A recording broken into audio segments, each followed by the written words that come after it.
नमस्कार, news India में आप सबका स्वागत है। मैं हूं आपके साथ प्रीति सिंह। चलिए बुलेटिन की शुरुआत करते हैं। प्रधानमंत्री नरेंद्र मोदी आज गुजरात के गांधीनगर के नए रेलवे स्टेशन का उद्घाटन करेंगे और ये देश का पहला रीडेवलप रेलवे स्टेशन होगा और यहां पर यात्रियों को एयरपोर्ट जैसी तमाम सुविधाएं मिलेगी।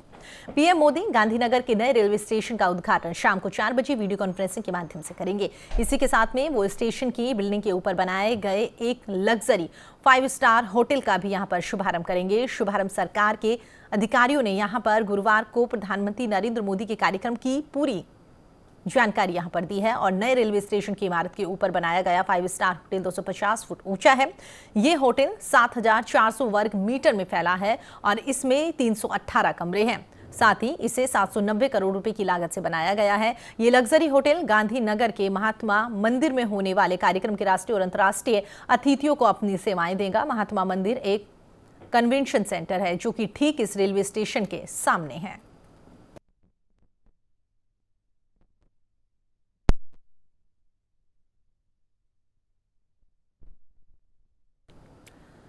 आगे बढ़ते हैं। कोरोना की दूसरी लहर अभी खत्म भी नहीं हुई है, लेकिन तीसरी लहर का डर अब लोगों को सता रहा है। ऐसे में प्रधानमंत्री नरेंद्र मोदी अभी से एक्शन मोड में नजर आ रहे हैं, जहां पर प्रधानमंत्री नरेंद्र मोदी आज 6 राज्यों के मुख्यमंत्रियों के साथ में कोविड-19 की स्थिति पर चर्चा करेंगे।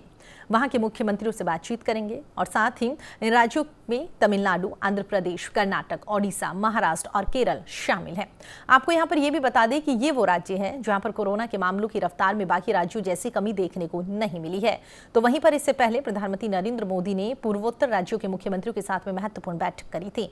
पीएम की बैठक से पहले आपको ये जानना भी बेहद जरूरी है कि इस वक्त देश में कोरोना के रोजाना कितने मामले सामने आ रहे हैं। देश में गुरुवार की अगर हम बात करें तो गुरुवार को 41,806 नए मामले दर्ज किए गए, जिनमें से 28,691 मामले इन्हीं 6 राज्यों में से निकलकर सामने आए हैं। केरल में 13,773, महाराष्ट्र में 8,010, आंध्र प्रदेश की अगर बात करें तो यहां पर 2,526, तमिलनाडु में 2,405, ओडिशा में 2,110, कर्नाटक में 1,977 मामले सामने आए।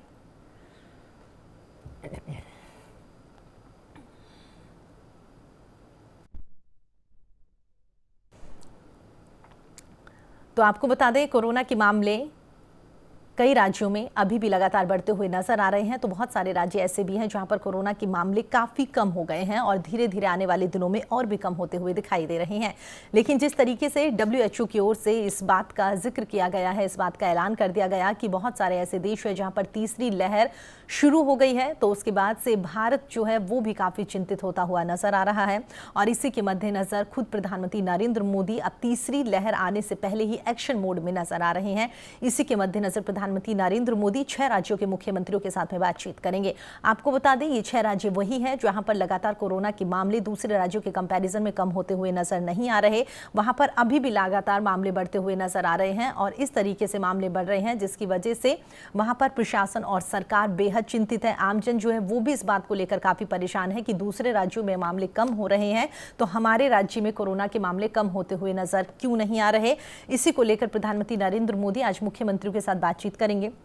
फिलहाल उन राज्यों में मौजूदा स्थिति क्या बनी हुई है उनको लेकर जानने की कोशिश करेंगे, फीडबैक लिया जाएगा। इसके अलावा कहा जा रहा है कि मुख्यमंत्रियों के साथ जब वो बातचीत करेंगे उसके बाद में मुख्यमंत्री तमाम प्रशासनिक अधिकारी जो हैं उनसे भी बातचीत करने की कोशिश करेंगे। उनके जो एरिया है, क्षेत्र है, वहाँ पर कितने कोरोना के मरीज हर दिन निकलकर सामने आ रहे हैं, क्या कुछ ऐसी वजह है जिसकी वजह से कि कोरोना के मामले दूसरे राज्यों में कम हो रहे हैं लेकिन यहाँ पर कम नहीं हो रहे।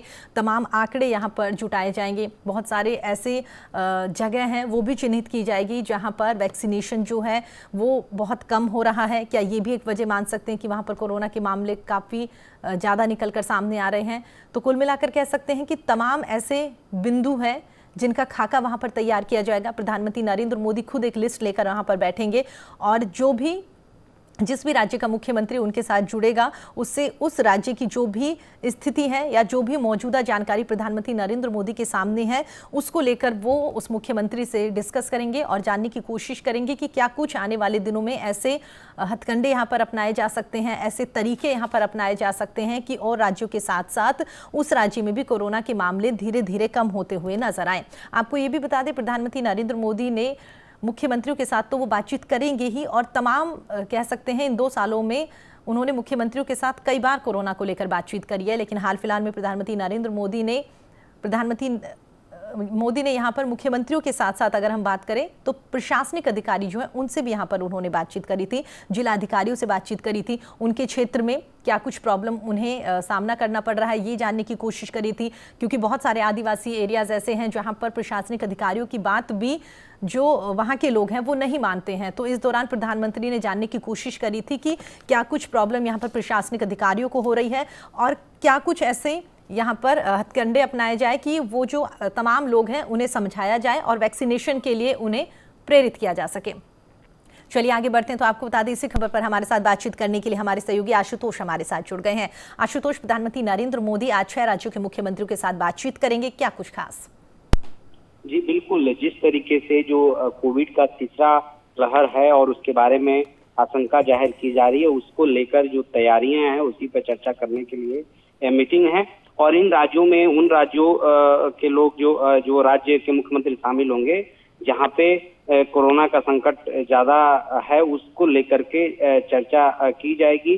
और इसमें देश में जो स्थिति है वो उस पर चर्चा की जाएगी और कोरोना को लेकर के जितने तैयारियां हो सकती हैं उन सभी बिंदुओं पर चर्चा की जाएगी। आपको बता दें कि जो तीसरी लहर है उसके बारे में संभावना जाहिर की जा रही है कि वो सितंबर अक्टूबर के बीच आ सकता है। तो उसी के मद्देनजर ऐसा हमारी कवायद की जा रही है ताकि उसे सही तरीके से निपटा जा सके। आशुतोष, जिस तरीके से आपने बताया कि प्रधानमंत्री नरेंद्र मोदी यहाँ पर तमाम मुख्यमंत्रियों के साथ बातचीत करेंगे, मौजूदा स्थिति उन राज्यों में क्या बनी हुई है इसको लेकर वो बातचीत करेंगे। कह सकते हैं कि कुछ नई गाइडलाइंस भी यहाँ पर जारी हो सकती है या कुछ नया खाका यहाँ पर प्रधानमंत्री नरेंद्र मोदी ऐसा बना के उनके साथ डिस्कस कर सकते हैं कि वो जो 6 राज्य हैं, क्या कुछ ऐसी वजह है कि वहां पर ही मामले जो हैं वो रुकने का नाम नहीं ले रहे?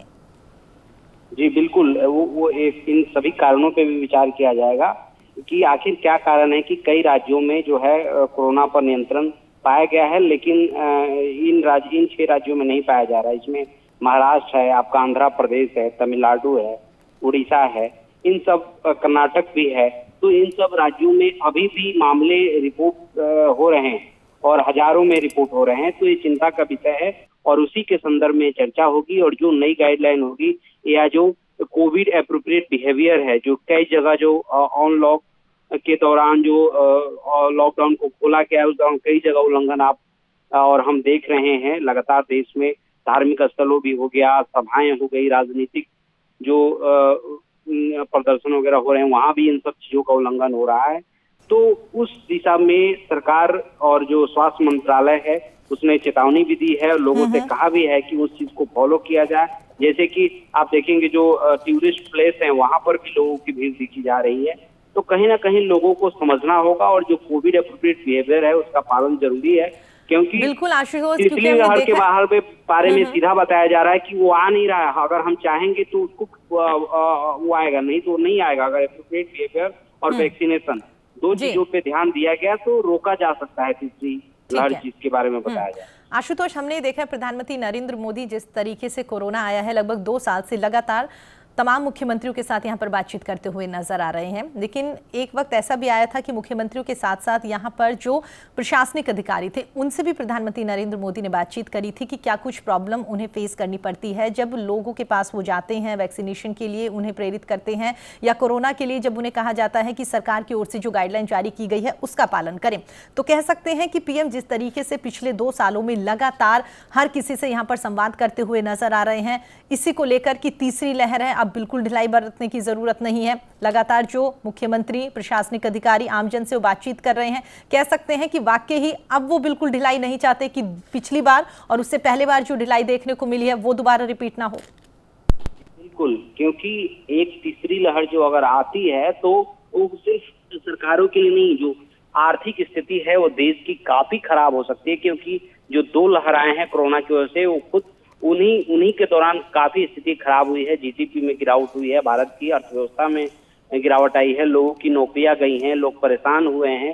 तो अगर तीसरी लहर आती है और लॉकडाउन जैसा कदम उठाना अगर पड़ता है सरकारों को तो फिर स्थिति काफी भयावह होगी। सिर्फ कोरोना से ही नहीं बल्कि आर्थिक रूप से भी देश संकट में जाएगा। इसीलिए सरकार और प्रधानमंत्री नहीं चाहते हैं कि वो तीसरी लहर आए और उसमें इस तरीके से पाबंदियों का दौर फिर से शुरू हो।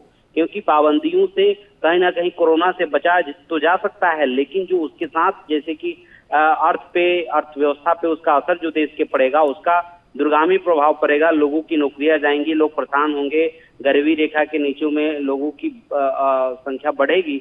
इन तमाम पहलुओं को देखते हुए सरकार सजग नजर आ रही है ताकि तीसरी लहर को किसी भी तरीके से आने से रोका जाए, और उसके लिए पूरी तैयारी है। चाहे वो ऑक्सीजन प्लांट की बात हो या वेंटिलेटर बेड की बात हो, तमाम तरीके की तैयारियां की जा रही हैं और उसको आने से पहले रोक दिया जाए, उस पहलू पर भी लगातार सरकार और प्रशासन विचार कर रही है, कार्य कर रही है।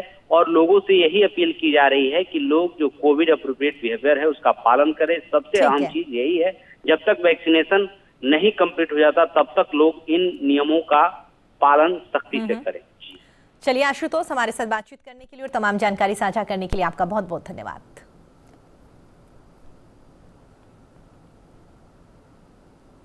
असम में ड्रग्स के बढ़ते इस्तेमाल को लेकर राज्य के मुख्यमंत्री हिमंत बिस्वा शर्मा ने फिल्म उड़ता पंजाब का जिक्र किया। उन्होंने कहा कि उड़ता पंजाब की तरह असम भी उड़ता असम बनने की राह पर था। दरअसल असम विधानसभा के बजट सत्र के दौरान असम में यहां पर परिषद के विधायक प्रदीप हजारिया द्वारा पूछे गए एक सवाल के जवाब में मुख्यमंत्री ने बात कही है। साथ ही उनकी ओर से कहा गया कि हमने उड़ता पंजाब फिल्म देखी थी, जहां पर हमने अवैध ड्रग्स के खतरे के कारण पंजाब की स्थिति देखी थी। असम भी उड़ता पंजाब की तरह उड़ता असम बनने की ओर अग्रसर था, लेकिन असम पुलिस को जो अपना काम कर रही है और अवैध नशीले पदार्थों के खिलाफ लड़ाई जारी रखे हुए हैं। हमें लगता है कि हम राज्य के कई युवाओं परिवारों को इससे बचाने में सफल रहे हैं।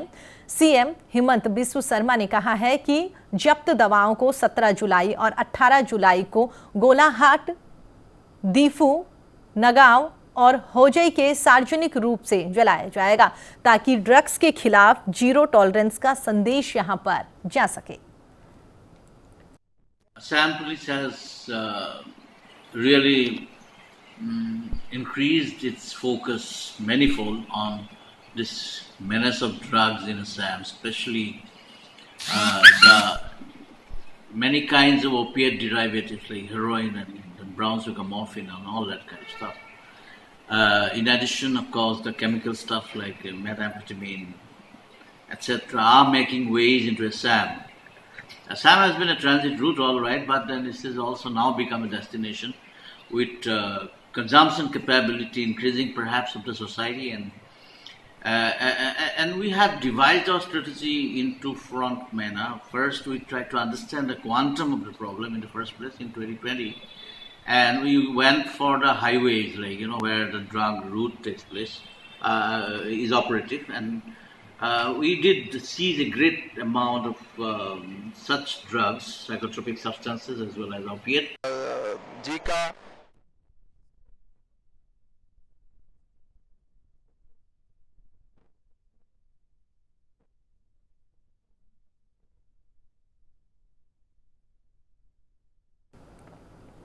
चलिए आगे बढ़ते हैं। तो आपको बता दें, इसी खबर पर हमारे साथ बातचीत करने के लिए वरिष्ठ पत्रकार मनीष जी हमारे साथ जुड़ गए हैं। मनीष जी, बहुत बहुत स्वागत है आपका न्यूज इंडिया पर। मनीष जी, मेरी आवाज सुन पा रहे हैं? हाँ जी, बिल्कुल सुन पा रहा हूं। जी मनीष जी, जिस तरीके से कह सकते हैं असम के मुख्यमंत्री की ओर से जो बयान दिया गया है, कहीं ना कहीं कह सकते हैं कि वाकई ही लगातार जो ड्रग्स के मामले हर राज्य में बढ़ते हुए नजर आ रहे हैं। अगर तमाम उन राज्यों के मुख्यमंत्रियों की ओर से इसी तरीके से आने वाले दिनों पर इसकी रोकथाम लगाई जाए तो उम्मीद कर सकते हैं कि वाकई ड्रग्स के नशे से आमजन बचता हुआ दिखाई देगा। बिल्कुल, देखिए प्रीति, मैं आपको एक छोटी सी जो बयान उन्होंने कल राज्य विधानसभा में दिया है असम के मुख्यमंत्री ने, वो उनका 2 लाइन में उल्लेख करना चाहूंगा। उन्होंने कहा कि असम में ड्रग के बढ़ते इस्तेमाल को लेकर राज्य में उड़ता पंजाब जैसी स्थिति, उन्होंने कहा कि उड़ता पंजाब का जिक्र करते हुए ने कहा हिमंत बिस्वा शर्मा ने कि उड़ता पंजाब की तरह असम भी उड़ता असम बनने की राह पे था। और असम में ये बात उन्होंने बजट सत्र जो चल रहा उसके दौरान कही कि अगर मैं स्थिति को अभी अगर इस पे हम कार्य शुरू न करते और इतना बड़ा ड्राइव यानी बहुत बड़ा अभियान चलाया गया ड्रग्स के खिलाफ और बहुत भारी मात्रा में ड्रग्स मतलब जो मादक पदार्थ है और उसे जब्त किया गया और 17-18 को ये असम एक पहला ऐसा राज्य होगा देश का जो कि ड्रग्स को इतने बड़े पैमाने पे जब्त करने के बाद उसे कल यानी 17 और 18 तारीख को मुख्यमंत्री की उपस्थिति में जो डीजीपी हैं मिस्टर भास्कर ज्योति महंत, उन्होंने एक बयान देकर कहा कि मुख्यमंत्री उपस्थित रहेंगे और सारे जो ड्रग्स पूरे प्रदेश भर से जो जब्त किए गए हैं उसे नष्ट किया जाएगा। एक बहुत बड़ी ड्राइव कल और परसों यानी 17-18 को चलने जा रही है। और दूसरी चीज की नॉर्थ ईस्ट में वैसे भी मादक पदार्थों की तस्करी बहुत बड़े पैमाने पर होती है, वो म्यांमार के रास्ते, चीन के रास्ते, भूटान के रास्ते। तो कहीं न कहीं असम के जो मुख्यमंत्री हैं उनका एक उदाहरण था कि पंजाब में जिस तरह ड्रग्स की एक तरह से महामारी का रूप ले चुका है, उसी तरह से उसी राह पे असम भी था। और इससे हम समझौता नहीं करेंगे कि असम एक पूर्वोत्तर का प्रवेश द्वार है और वहां पे ड्रग्स की स्थिति हो, लोग जो है वो नशे में से इतने बड़े पैमाने पर नुकसान हो। हमारी युवा आबादी जो है वो विकास में योगदान करने के लिए है, न कि मादक पदार्थों का सेवन करने के लिए। मनीष जी, जिस तरीके से ये बयान सीएम की ओर से दिया गया, कह सकते हैं कि वाकई ही ये काफी सही बात है कि आने वाले दिनों में ड्रग्स को लेकर युवाओं जिस तरीके से काफी रुझान दिखाई दे रहा है, तो यहाँ पर सीएम काफी गंभीर नजर आएंगे, तो तमाम प्रशासनिक अधिकारी जो है वो भी इस बात को लेकर गंभीर आने वाले दिनों में दिखाई देंगे। बिल्कुल, देखिए मुख्यमंत्री बनते ही उन्होंने सीधे आदेश दिया था, जो पुलिस विभाग के चूंकि गृहमंत्री भी हैं असम के मुख्यमंत्री, और उनका सीधा आदेश था कि ड्रग के खिलाफ पूरे जोर शोर से पूरी ताकत के साथ अभियान चलाया जाए और इसमें डीजीपी से लेके जो भी बड़े अधिकारी हैं वो उसमें खुद मैदान में उतरे और अभियान का हिस्सा बने, ताकि ड्रग्स की जो एक बहुत बड़ी जड़ नीचे तक जम चुकी है उसको पूरी तरह से समाप्त कर दिया जाए।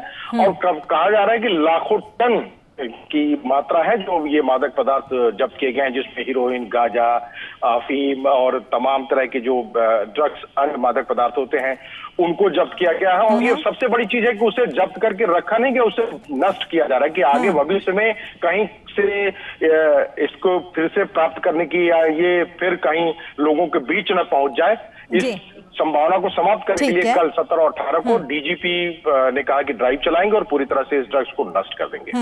मनीष जी, जिस तरीके से उन्होंने उड़ता पंजाब का जिक्र यहाँ पर किया है, कहीं ना कहीं इस सेंटेंस के कह सकते हैं कि राजनीतिक मायने भी निकलते हुए दिखाई देते हैं, क्योंकि कहीं ना कहीं वहां पर कांग्रेस की सरकार है, यहाँ बीजेपी की सरकार है। एक तरीके से उन्होंने एग्जाम्पल यहाँ पर दिया है कि उड़ता पंजाब की तर्ज पर ही असम भी उड़ता असम दिखाई देता। बिल्कुल, देखिए मैं फिर एक बार कहूंगा कि जैसे विधानसभा में इस ड्रग्स के जो अभियान है, जो मादक पदार्थों को जब्त करने का अभियान चल रहा है असम में, उसका जवाब देते हुए मुख्यमंत्री ने कहा कि मैंने उड़ता पंजाब फिल्म देखी है और उसमें जो वस्तु स्थिति है, मैं पंजाब तो बहुत घूमा नहीं लेकिन फिल्म के जरिए बताया गया है, दिखाया गया है कि पंजाब की हालत, उड़ता पंजाब मतलब पूरी तरह से युवा उड़ रहे हैं ड्रग्स के नशे में। एक तरह से उन्होंने बात फिल्म का उदाहरण देते हुए कहा कि मैं उस उड़ता असम नहीं देखना चाहता। और कहीं ना कहीं बिल्कुल आपने सही कि कुछ महीने बाद पंजाब में चुनाव होने हैं और कहीं न कहीं वो बहुत दूरदर्शी नेता हैं, वो कांग्रेस में रहे हैं, 3 बार कांग्रेस की सरकार बनाने में उनकी भूमिका रही है। इस बार बीजेपी की जो सफलता बीजेपी को मिली है उसके पीछे हेमंत बिस्व शर्मा का सबसे बड़ा योगदान है। तो कहीं न कहीं ये एक राजनीतिक संदेश भी है और लोगों के बीच देश में एक बड़ा संदेश अन्य राज्यों के लिए है कि भाई देखिए, हम अपने राज्य के युवाओं को एक विकास में उनका सहयोग चाहते हैं, न कि नशे की तरफ उनको धकेला जाए। चलिए मनीष जी, हमारे साथ बातचीत करने के लिए और अपना कीमती टाइम निकालने के लिए आपका बहुत बहुत धन्यवाद। देश की राजधानी दिल्ली में स्कूल खोलने को लेकर मुख्यमंत्री अरविंद केजरीवाल ने बड़ा बयान दिया। मीडिया से बातचीत के दौरान उन्होंने तीसरी लहर की आशंका जाहिर करते हुए कहा कि यहां स्कूल अभी नहीं खोले जाएंगे। इस दौरान मुख्यमंत्री केजरीवाल ने टीकाकरण पर काफी बल दिया। केजरीवाल ने कहा कि अंतर्राष्ट्रीय स्तर से मिल रही जानकारियों से पता चलता है कि कोविड-19 की तीसरी लहर भी बस आने ही वाली है। ऐसे में टीकाकरण की प्रक्रिया पूरी नहीं हो जाती तब तक सरकार कोई भी खतरा मोल नहीं लेना चाहती। आपको यहां पर यह भी बता दें कि सख्ती के बाद में राजधानी दिल्ली में कोरोना के मामलों में काफी कमी देखने को मिली है। दिल्ली सरकार की कोशिश है कि जल्द से जल्द इस वायरस को काबू में किया जा सके। वहीं प्रशासन की कोशिश है कि लोग ज्यादा से ज्यादा कोविड नियमों का पालन करें। विशेषज्ञों का यह मानना है कि मौजूदा समय में भले ही कोरोना के दैनिक मामलों की संख्या घट गई है, लेकिन अगर नियमों के पालन में कोताही बरती जाती है तो तीसरी लहर तुरंत आ सकती है।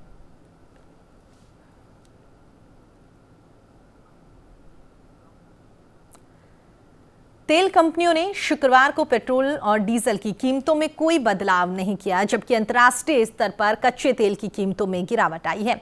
आपको यह भी बता दें कि देश भर में इस वक्त तेल की कीमत रिकॉर्ड स्तर पर बनी हुई है। इससे पहले गुरुवार को पेट्रोल में 35 पैसे और डीजल में 15 पैसे प्रति लीटर की बढ़ोतरी हुई थी। दिल्ली में आज पेट्रोल 101.54 रुपए और डीजल 79.87 रुपए प्रति लीटर बिक रहा है।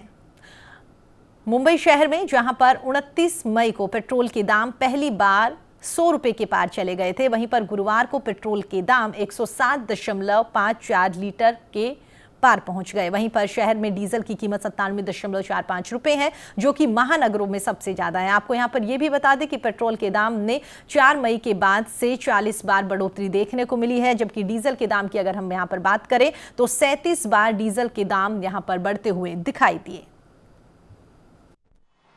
पेट्रोल के दाम तो बढ़ रहे हैं, लेकिन हमारी सैलरी, हमारे जो सैलरी तो कम ही हो गई है। जो हम जैसे जॉब कर रहे थे तो हमारी सैलरी 50% कर दी है और उससे भी कम हो रही है। नौकरियां जा रही है और जो एक्सपेंसेस है वो वहीं की वहीं है, बल्कि बढ़ रहे हैं, कम ही नहीं हो रहे हैं। रही है कि जो टैक्स ज़्यादा वसूला जा रहा है उसको विकास में इस्तेमाल किया जा रहा है। विकास तो ऐसा कहीं लग ही नहीं रहा कि कुछ विकास हो रहा है, बल्कि जो ज़रूरत की चीज़ है वो और महंगी होती जा रही, तो विकास तो नहीं दिख रहा बिल्कुल भी कहीं पे भी। इसमें तो बहुत ज़्यादा महंगा हो गया है सर, क्योंकि बहुत प्रॉब्लम आ रही है और ये कोरोना की वजह से सब काम धंधे भी वो हो गए हैं और इस वजह से बड़ी मुश्किल से पेट्रोल डलवा के, वो भी सोच के डलवाना पड़ता है कि कहाँ तक गाड़ी चलेगी। आज 110 रुपये लीटर डलवाई हमने और 1 लीटर में कुछ काम नहीं चल रहा और ये 100 के नोट से ज़्यादा पहुँच गई सीधा, मतलब जेब से इतना ज़्यादा पैसा एक बार में निकल रहा है और ये जनता को शायद मुझे लगता है समझ में आ रहा होगा। पूरी नहीं दिया ना, अभी एक्टिवा चला रहे हैं, 30 का एवरेज देती है तो कहाँ से चलाएंगे हम। महंगा इतना हो गया, हाजिरी इतनी मिल नहीं रही है, वेतन भी कम बढ़ ही नहीं रही है ना कभी के हिसाब से। भाई महंगाई हो तो भत्ता ही बढ़ जाना चाहिए, भत्ता भी नहीं बढ़ रहा ना। जम्मू कश्मीर के श्रीनगर में सुबह से चल रहे एनकाउंटर में सेना को सफलता मिली है। दानमार इलाके की आलमदार कॉलोनी में जवानों ने 2 आतंकियों को ढेर कर दिया। सीआरपीएफ और पुलिस ने पूरे इलाके की घेराबंदी की हुई है। मिली जानकारी के मुताबिक ये एनकाउंटर शुक्रवार को तड़के तब शुरू हुआ जब सुरक्षा बलों को आलमदार कॉलोनी को लेकर विशेष इनपुट मिला था। इसके बाद में जवानों ने पूरे इलाके को घेर लिया और फिर दोनों ओर से फायरिंग शुरू हो गई। ये श्रीनगर में इस महीने का दूसरा एनकाउंटर है। वहीं पर जम्मू कश्मीर में सेना लगातार आतंकियों को मौत के घाट उतार रही है। घाटी से कई आतंकियों का अब तक सफाया भी हो चुका है। आपको यहां पर यह भी बता दें कि इससे पहले ही पुलवामा में सुरक्षा बलों और आतंकियों की मुठभेड़ हो गई थी, जिसमें 3 आतंकी मार गिराए गए थे। मारे गए आतंकियों में पाकिस्तान का रहने वाला लश्कर का आतंकी अयाज भी शामिल था।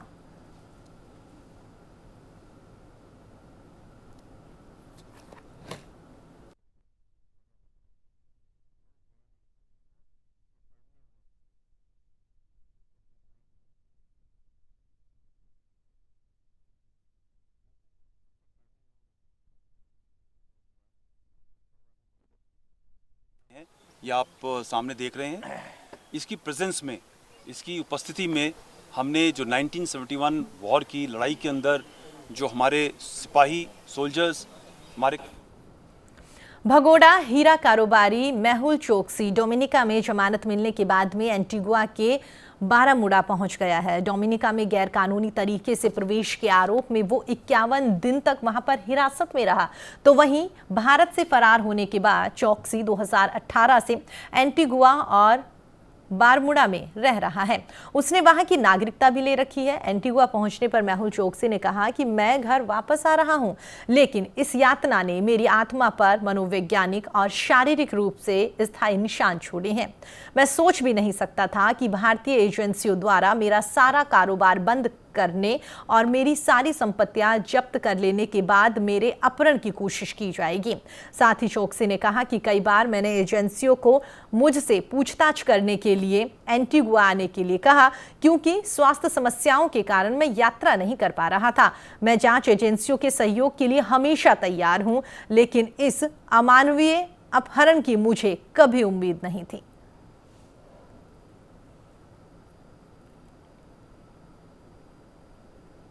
महाराष्ट्र की राजधानी मुंबई के कई इलाकों में तेज बरसात लगातार चल रही है। मौसम विभाग ने शहर में अगले 24 घंटों के लिए अलग अलग स्थानों पर मध्यम से भारी बरसात की चेतावनी दी है।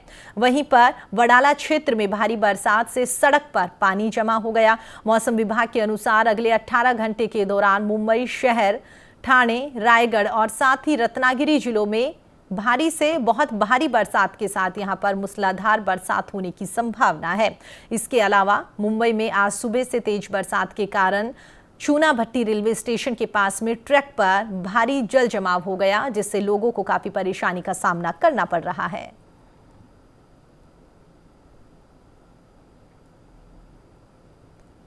मध्य प्रदेश के विदिशा में एक 8 साल की बच्ची का रेस्क्यू ऑपरेशन देखने के दौरान करीब 30 से ज्यादा लोग कुएं में अचानक से गिर गए। इस हादसे में 4 लोगों की मौत की पुष्टि हो गई है, तो वहीं पर 11 लोग अभी भी लापता बताए जा रहे हैं।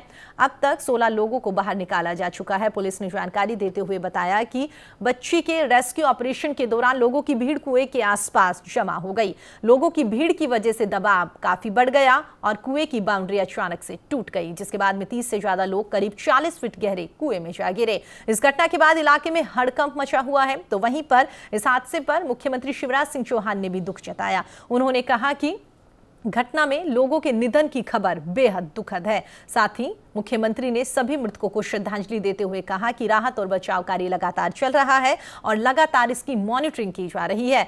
सीएम शिवराज सिंह चौहान ने ऐलान किया है कि मृतकों के परिवारों को 5 लाख रुपए और घायलों को 50,000 रुपए की आर्थिक मदद सरकार की ओर से दी जाएगी। चलिए फिलहाल इस बुलेटिन में इतना ही। देश और दुनिया की तमाम खबरों के लिए आप देखते रहिए न्यूज़ इंडिया। नमस्कार।